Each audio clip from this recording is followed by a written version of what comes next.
Bem-vindos à 7ª aula teórica de princípios de conservação dos alimentos.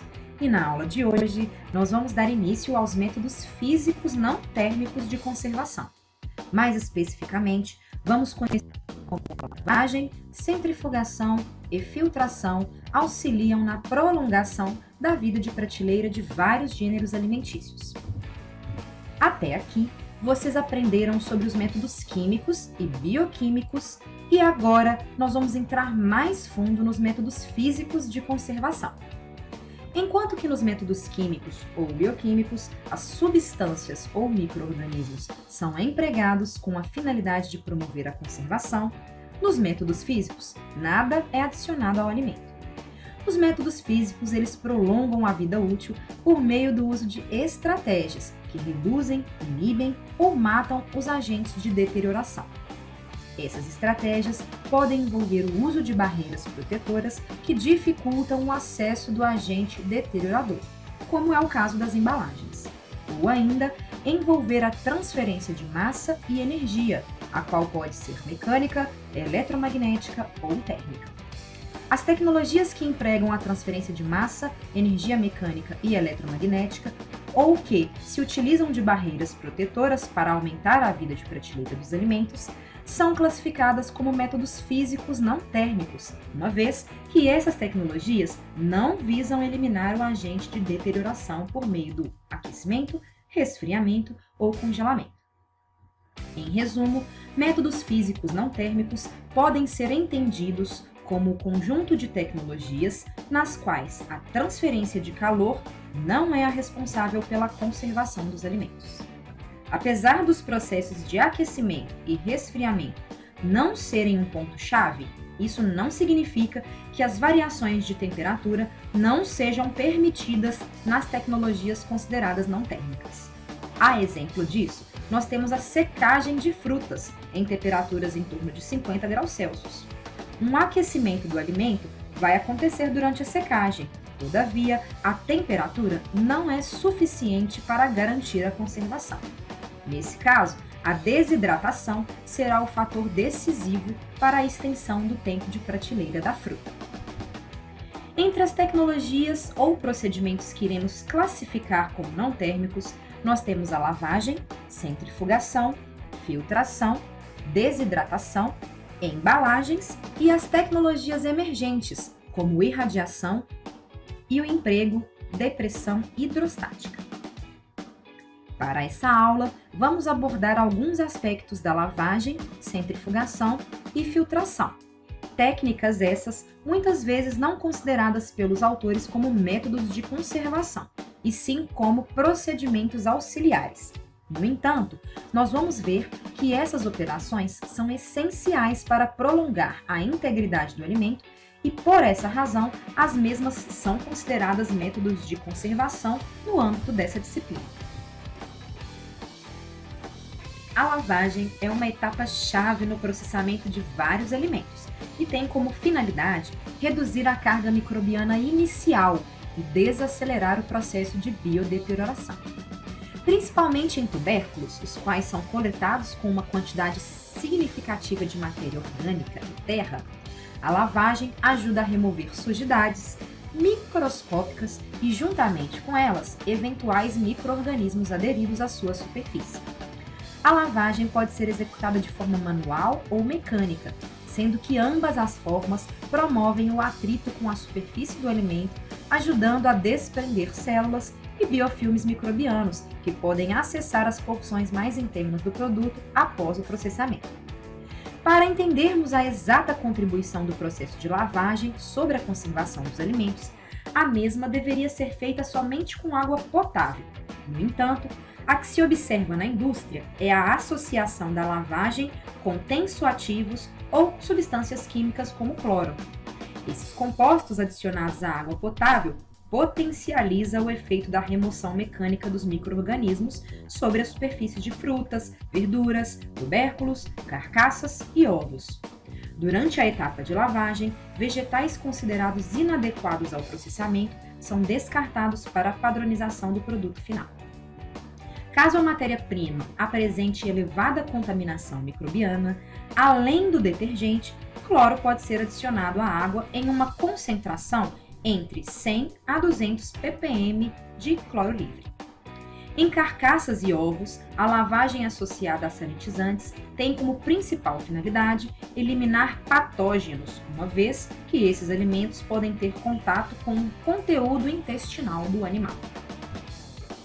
Outra forma de remover biodeterioradores de alimentos é por meio da centrifugação, mas ao contrário da lavagem, essa é exclusivamente aplicada em alimentos líquidos. Para entendermos melhor esse processo de separação, nós vamos relembrar alguns princípios físicos básicos. Observe o esquema à esquerda e imagine que o círculo amarelo é uma partícula que se movimenta através de um fluido viscoso representado pela cor azul. A partícula possui uma massa m, área superficial A e densidade dp. Já o fluido apresenta uma densidade dl e uma viscosidade representada pela letra grega μ.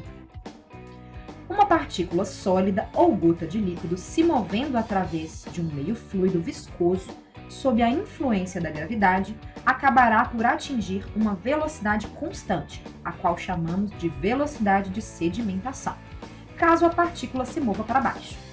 Caso a partícula se mova para cima, nós chamamos de velocidade de flotação. Para demonstrar o cálculo matemático da velocidade, nós vamos considerar que a partícula se move para cima. Assim, estamos falando da velocidade de flotação. À medida que a partícula se desloca para cima, nós temos uma força de empuxo, Fe, apontada para a mesma direção do movimento, enquanto que as forças de atrito, Fa, e o peso, Fp, atuam contrários ao sentido de deslocamento. A força de empuxo descrita na equação à direita é calculada com base na massa da partícula, sua densidade e a densidade do líquido. Já a força de atrito leva em consideração o coeficiente de arraste, a velocidade, área superficial da partícula e a densidade do líquido. E por último, nós temos a força-peso, a qual é medida pelo produto da massa da partícula e a gravidade. Considerando que a partícula se desloca com velocidade constante, isto é, a aceleração é igual a zero, podemos representar o somatório das forças como sendo Fe menos Fa menos Fp igual a zero. Substituindo as equações que vocês acabaram de ver no somatório das forças, chegamos à equação representada dentro do retângulo verde. Se isolarmos a variável v, ou seja, a velocidade com que a partícula se desloca através do líquido, chegamos à equação 1. Agora, considerando que a partícula é perfeitamente esférica, a sua área pode ser definida em função do raio, como representado pela equação 4, e sua massa pode ser descrita em função da sua densidade e raio, como representado na equação 5. Voltando à equação número 1, se substituirmos a área e a massa das partículas pela equação 4 e 5, respectivamente, chegamos à equação geral da velocidade de separação para partículas esféricas. Levando em consideração que o coeficiente de arraste, Ca, é definido pelas variáveis viscosidade, μ, raio da partícula, r, velocidade de deslocamento, v, e a densidade do fluido, dl, a velocidade de deslocamento da partícula pode ser representada como indicado no retângulo amarelo à direita. A equação da velocidade de deslocamento de partículas esféricas através de um fluido viscoso é o reflexo direto da lei de Stokes. Por meio da análise dessa equação, nós podemos inferir que se quisermos deixar o processo de separação mais rápido, nós precisamos aumentar o raio da partícula, aumentar a diferença de densidade entre o líquido e a partícula e reduzir a viscosidade do líquido. Mas, como diminuir o tempo de separação na prática? O tempo em que uma partícula demora para chegar ao fundo ou à superfície é dado pela relação descrita no retângulo laranja, ou seja, o tempo de sedimentação ou flotação. Nada mais é que a razão entre a altura da coluna de líquido e a velocidade com que a partícula se desloca. Assim, se quisermos reduzir o tempo de separação das fases, nós temos somente duas opções. A primeira delas é reduzir a altura da coluna de líquido e a segunda é aumentar a velocidade de deslocamento da partícula. Para um mesmo volume de líquido, se aumentarmos a área do tanque, nós reduzimos a altura. Por consequência, para um volume fixo, o tempo de separação será menor em tanques com maiores áreas. Agora, imagine a seguinte situação enfrentada pela indústria: separar a gordura e sedimentos de 100 mil litros de leite cru por dia. Neste caso, qual o tamanho das piscinas que deveriam ser criadas para conseguir separar a gordura em um tempo hábil? Imagine como seria fazer esta operação e a manutenção dessas piscinas gigantescas de leite. A criação de tanques ou piscinas de separação é comum no tratamento de águas residuais, mas, para alimentos, esta estratégia é totalmente inviável. Outra forma de diminuirmos a altura é colocando defletores no interior do tanque. Desta forma, a distância percorrida pela partícula será consideravelmente menor e, por consequência, o tempo de separação também será menor. Mas, se colocarmos os defletores paralelos ao fundo do tanque, as partículas que queremos separar, elas vão se depositar sobre cada defletor, o que torna difícil coletá-las no final do processo. Uma forma de contornar este inconveniente é inclinando os defletores, e dessa maneira, as partículas mais densas são direcionadas para o fundo do tanque, enquanto que as partículas menos densas se acumulam na superfície do mesmo. O uso de defletores inclinados é o mecanismo mais indicado para encurtar a distância de deslocamento das partículas e, ao mesmo tempo, facilitar a coleta das partículas no final desta operação. Vimos como reduzir a distância percorrida pelas partículas. Agora, como aumentar a velocidade de deslocamento através do fluido? Se voltarmos à equação de Stokes, o retângulo verde, nós vamos perceber que a gravidade é quem dita a velocidade de deslocamento da partícula. Se pudermos aumentar esta aceleração, por consequência, a velocidade de deslocamento também será aumentada. Imagine agora que podemos girar aquele tanque ou piscina em torno de um eixo vertical. Ao invés da gravidade, uma aceleração centrífuga atuaria sobre estas partículas. Considerando que a aceleração centrífuga é dada pelo produto entre o raio do tanque e a velocidade angular ao quadrado, a equação de Stokes ela pode ser reescrita como indicado pelo número 8.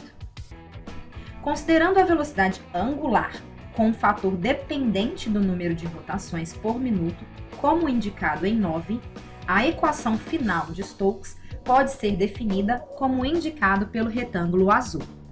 Resumindo o que foi dito até aqui, se usarmos uma aceleração maior que a gravidade para separar as partículas, o tempo de separação também será menor. As centrífugas modernas usam as duas opções possíveis para reduzir o tempo de separação, ou seja, reduzem as distâncias e aumentam a velocidade de deslocamento das partículas. De forma bem simplista, as centrífugas podem ser entendidas como tanques verticais com defletores inclinados que giram em torno de um eixo vertical. Esses defletores, representados à direita, são inúmeros discos metálicos na forma de cone que são empilhados uns sobre os outros.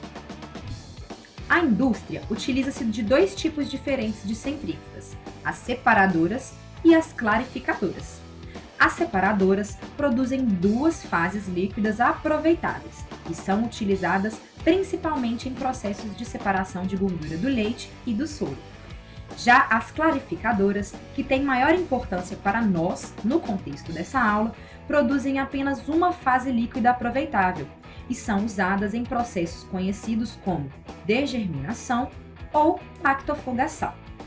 Como esses nomes sugerem, a clarificação tem como finalidade remover sujidades e micro-organismos da matéria-prima. Em um separador centrífugo, a pilha de discos é equipada com orifícios de distribuição alinhados verticalmente. A figura mostra, esquematicamente, como os glóbulos de gordura são separados do leite na pilha de discos de um separador centrífugo. Uma ilustração mais detalhada deste fenômeno é mostrada na figura à direita. Para entendermos como uma centrífuga separadora opera, nós vamos tomar o desnate do leite como um exemplo. O leite ele é introduzido na parte inferior da centrífuga através de orifícios de distribuição alinhados verticalmente nos discos. Sob a influência da força centrífuga, os sedimentos mais densos que o leite começam a se depositar radialmente para fora dos canais de separação. Assim, as impurezas sólidas de alta densidade, como bactérias e sujidades, se acumulam nas paredes da centrífuga. Já o creme, ou seja, os glóbulos de gordura, têm uma densidade mais baixa do que o leite desnatado e, portanto, movem-se para dentro dos canais, em direção ao eixo de rotação. O creme e o leite desnatado deixam o equipamento em saídas superiores, separadas, enquanto que as impurezas são eliminadas por saídas na periferia da centrífuga. Enquanto que na separação, duas fases líquidas são aproveitáveis, como o leite desnatado e o creme, no caso do leite cru, na centrífuga clarificadora, somente uma fase líquida é aproveitável. Assim, ao invés de duas saídas independentes, os clarificadores possuem somente uma saída superior. O princípio de funcionamento é muito parecido com uma separadora, e esse tipo de equipamento é usado para fazer a clarificação de leite e suco de frutas. Apesar de ser considerada como uma etapa de processo e não um método de conservação em si, a clarificação é de extrema importância na produção de queijos de média e longa maturação. Essa operação ela é essencial para que o queijo se mantenha íntegro para consumo. Assim, podemos considerar a bactofugação, que é um tipo de clarificação, como um método de conservação. A bactofugação consiste na remoção das bactérias e esporos por meio de diferença de densidade, 1,2 gramas por mililitros para os micro-organismos e 1,03 gramas por mililitros para o leite. Esse tipo de separação é realizada a 60 graus Celsius para o leite e pode reduzir de 75% a 95% de esporos de Clostridium, 90% de bactérias propiônicas, 52% de bactérias mesófilas e 88% de coliformes. Uma eficiência de 99,9% pode ser obtida quando se procede a uma dupla bactofugação. Em queijos com elevado número de bactérias do gênero Clostridium, ocorre a fermentação butírica. Nela, o lactato é transformado em butirato com concomitante formação de CO2 e H2, os quais são responsáveis pelo estofamento tardio de queijos durante a maturação. Esse defeito caracteriza-se pela formação de buracos grandes na massa e rachadura da casca do queijo. Uma vez que já compreendemos os princípios físicos que regem a centrifugação e a sua importância como métodos de conservação para a indústria de alimentos, nós vamos conhecer um pouco mais das técnicas de filtração em membrana. Mas antes, vamos definir o que chamaremos de filtração. A filtração nada mais é que a remoção de sólidos insolúveis de uma suspensão por meio da passagem em um material poroso ou um meio filtrante. Por definição, para que a filtração possa ser utilizada em processos de separação, precisamos ter necessariamente uma suspensão, onde partículas estão suspensas no diluente. Para melhor entendermos como funciona um sistema de filtração em membranas, vamos iniciar pelo mais fácil e mais conhecido de vocês, a filtração em filtro. No sistema representado à esquerda, o meio filtrante é um papel poroso que permite a passagem de água, mas retém o material sólido em suspensão. Nesse caso, chamamos de alimentação o líquido que queremos separar. Precipitado, o material que fica retido no filtro. E filtrado, o fluido que atravessa o meio filtrante. A gravidade empurra o líquido contra o filtro e, desta maneira, podemos concluir que o fluxo da alimentação é perpendicular ao meio filtrante. Esse tipo de filtração é usada para fazer café em casa e é normalmente empregada para separar partículas com diâmetro superior a 10 micrômetros. Notem pelo gráfico laranja que à medida que as partículas vão se acumulando no filtro, o fluxo de filtrado tende a diminuir com o tempo. Já no caso de sistema de filtração em membranas, os filtros são finos e com tamanho de poro bastante controlado, o que permite a retenção de partículas com tamanho inferior a 10 micrômetros. Justamente pelo fato dos poros dos filtros terem tamanho bastante reduzido, não é possível realizar o processo de filtração usando somente a gravidade como força motriz, e desta maneira torna-se necessário o emprego de uma diferença de pressão através da membrana, conhecida como pressão transmembranar. No esquema apresentado à esquerda, o meio filtrante, ou membrana, está na forma de um cilindro oco, por onde a solução de alimentação corre paralela à superfície da membrana. Dessa forma, o filtrado, ou permeado, flui perpendicularmente à superfície da membrana, enquanto que o fluido concentrado, ou retentado, flui pelo outro lado da membrana, seguindo o mesmo sentido de fluxo da alimentação. Se analisarmos o gráfico laranja, logo acima do esquema da membrana, à medida que o processo acontece, as partículas sólidas retidas pelo meio filtrante são constantemente removidas, o que gera menores perturbações na vazão do permeado.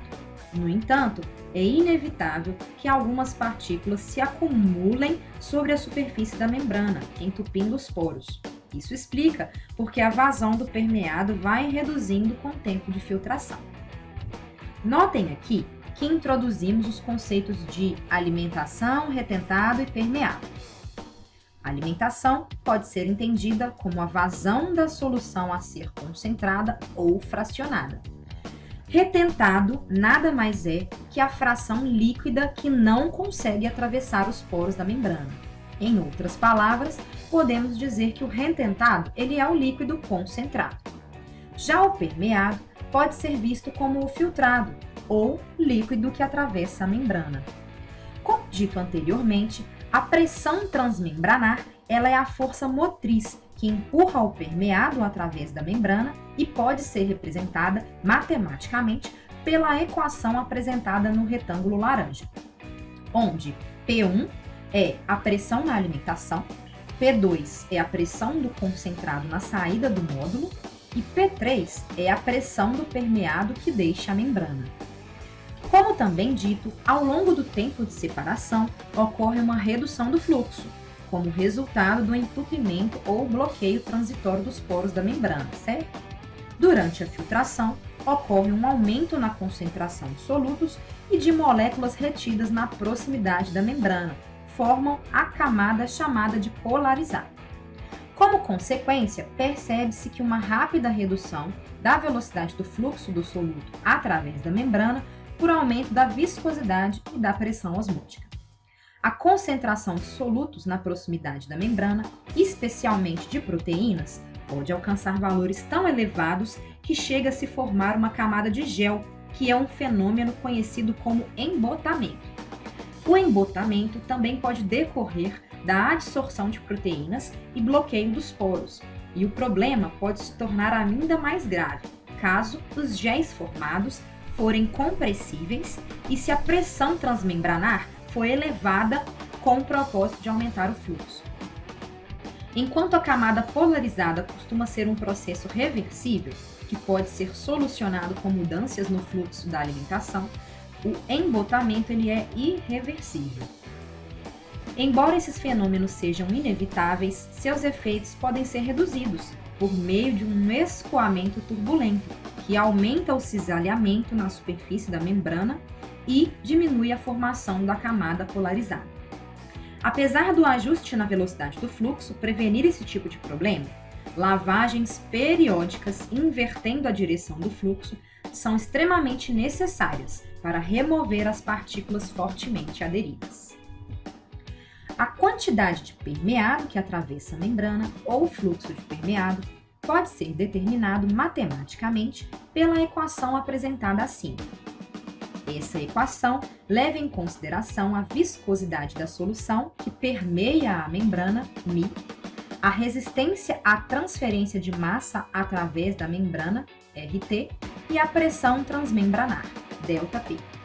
Por essa equação, nós podemos inferir que quanto maior a viscosidade da solução que atravessa a membrana, menor será o fluxo de permeado.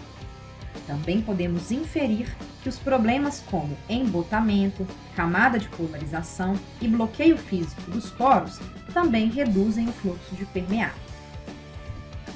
As membranas podem ser classificadas como homogêneas ou heterogêneas, dependendo da distribuição de tamanho dos poros. As membranas homogêneas ou microporosas têm a mesma composição em toda a sua espessura e poros de tamanho uniforme que a atravessam completamente. Já as membranas heterogêneas são compostas por material polimérico, denso e com permeabilidade seletiva, o qual é fixado sobre um suporte mecânico muito poroso, com espessura total de 0,1 a 0,2 micrômetros. As membranas heterogêneas possuem espessura entre 0,1 e 1,5 micrômetros e, devido à sua baixa resistência mecânica, precisam estar associadas ao suporte. No entanto, deve-se ressaltar que o material de suporte mecânico ele deve possuir poros muito maiores que os da membrana, de forma a não impedir ou dificultar o fluxo do permeado. Com relação aos materiais, as primeiras membranas de acetato de celulose foram já rapidamente substituídas pelas de polissulfona, por sua maior estabilidade química e térmica e também maior resistência mecânica. Atualmente, as membranas são fabricadas a partir de polímeros orgânicos, como poliamidas, poliestireno, poliésteres e policarbonato, cerâmicas ou minerais depositados em um suporte cerâmico ou inerte. Esses materiais, eles ampliam as possibilidades de aplicação de separação em membranas por serem esterilizáveis com vapor d'água, por tolerarem um amplo espectro de pH e também de temperaturas. Agora, nós vamos discutir como essas membranas são arranjadas em um sistema de filtração. O primeiro equipamento que apresentamos para vocês são as membranas planas, organizadas em um projeto de placa. Como podemos observar na imagem à esquerda, esse sistema consiste em membranas imprensadas entre placas de suporte dispostas em pilhas, semelhantes aos trocadores de calor comuns de placas. Nesse sistema, a alimentação entra pela parte inferior do equipamento, flecha laranja, enquanto que o retentado, flecha vermelho escuro, e o permeado, flecha amarela, saem pela parte superior. À esquerda, nós temos a representação de um módulo de filtração aberto, onde temos duas membranas separadas por dois suportes. A alimentação entra no equipamento e o fluxo é dividido em duas partes. Um deles sobe o equipamento paralelo à primeira membrana, enquanto que outra parte sobe paralela à segunda membrana. À medida que a alimentação escoa sobre a superfície da membrana, a alimentação vai se concentrando, formando o retentado que sai na parte superior do equipamento. Ao mesmo tempo, o permeado atravessa a membrana e o material de suporte de forma perpendicular e se acumula na parte mais interna do módulo de filtração, onde tem seu fluxo direcionado para cima. Vale lembrar que neste esquema está representado somente um módulo de filtração, mas que vários módulos como esse podem ser combinados em um mesmo equipamento. O segundo modelo baseia-se em um projeto tubular de cerâmica. O conceito tubular tem ganhado terreno na indústria de laticínios, especialmente em sistemas para redução de bactérias no leite, soro de leite, concentrados proteicos de soro de leite e salmoura. Nesses sistemas, as membranas são fibras ocas e feitas de cerâmica de grão fino. O material de suporte, representado em verde no esquema à esquerda, é de cerâmica de granulação grossa. Assim, a alimentação entra em um dos lados da fibra oca e o retentado sai pela outra extremidade. Ao mesmo tempo, o permeado atravessa a membrana e o material de suporte. Na imagem à esquerda é mostrado um esquema de módulo de filtração contendo 19 elementos de filtro em paralelo, revestidos em aço inox. Para fins industriais, 2 módulos são montados em série e, dependendo da capacidade necessária, vários circuitos de filtro podem ser instalados em paralelo. O terceiro tipo de equipamento de filtração, ele utiliza um projeto de membrana em espiral, no qual nós temos folhas de membranas enroladas em torno de um tubo perfurado. Um elemento enrolado em espiral contém um ou mais envelopes de membrana, cada um dos quais contém 2 camadas de membrana separadas por um material poroso chamado de espaçador. Desta forma, a alimentação, representada pelas flechas laranjas no esquema à direita, flui paralelamente sobre a superfície da membrana enrolada. O permeado atravessa a membrana de forma perpendicular e chega aos espaçadores, onde é direcionado para o tubo central perfurado. Assim, podemos dizer que o permeado entra de um lado espiral, enquanto que o retentado, flecha vermelho escuro, sai pelo outro lado. O permeado segue a mesma direção e sentido do retentado, porém escoa no interior do tubo central. Na maioria dos sistemas de filtração em membranas, a temperatura de processamento é de cerca de 10 a 50 graus Celsius para aplicações em laticínios.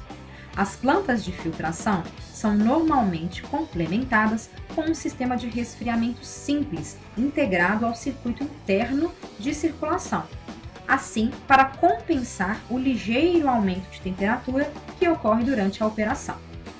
A filtração em temperaturas mais baixas é preferível em laticínios para evitar mudanças nos constituintes do leite.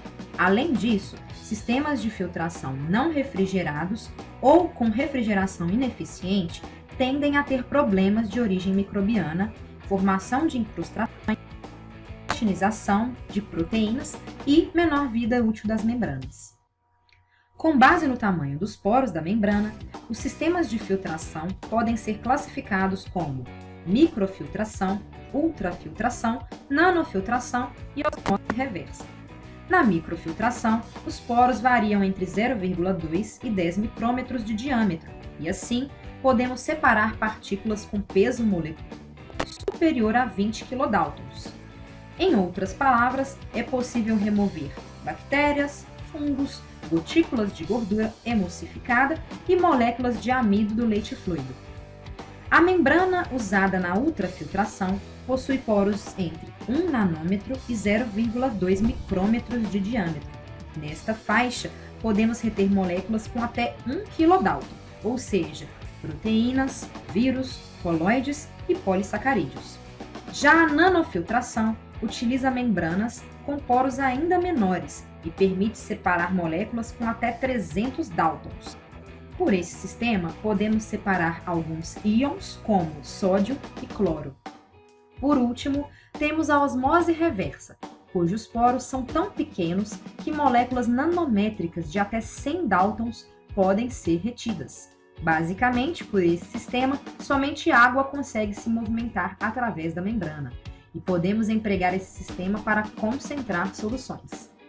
Note que à medida que o tamanho dos poros é reduzido, a força motriz necessária para promover a filtração é aumentada.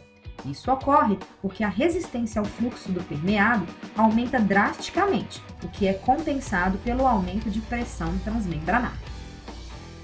Se olharmos atentamente a este esquema, podemos perceber que a microfiltração é uma técnica que pode ser empregada para remover fungos e bactérias, que na grande maioria das vezes são os agentes causadores de deterioração. A microfiltração vem sendo usada no processamento de sucos de frutas, vinhos e para a produção de leite microfiltrado, o qual já é comercializado em alguns países. Do ponto de vista de conservação dos alimentos, a microfiltração apresenta como vantagens o uso de temperaturas amenas, o que gera uma menor modificação organoléptica e nutritiva do produto. Além disso, o equipamento é de fácil operação e não necessita de caldeiras para a geração de vapor. Entre as desvantagens, os sistemas de filtração são limitados à viscosidade da alimentação, sendo obrigatório seu emprego em soluções diluídas com baixo teor de sólidos. Também, como dito anteriormente, solutos podem se depositar sobre a superfície da membrana, formando incrustações que reduzem o fluxo do permeado, reduzindo a eficiência do processo. Assim, nós vamos finalizando mais uma aula e, é claro, tem perguntas na descrição desse vídeo, viu? Aguardo vocês para discutir o nosso próximo assunto, que é a desidratação de alimentos. Até a nossa próxima aula!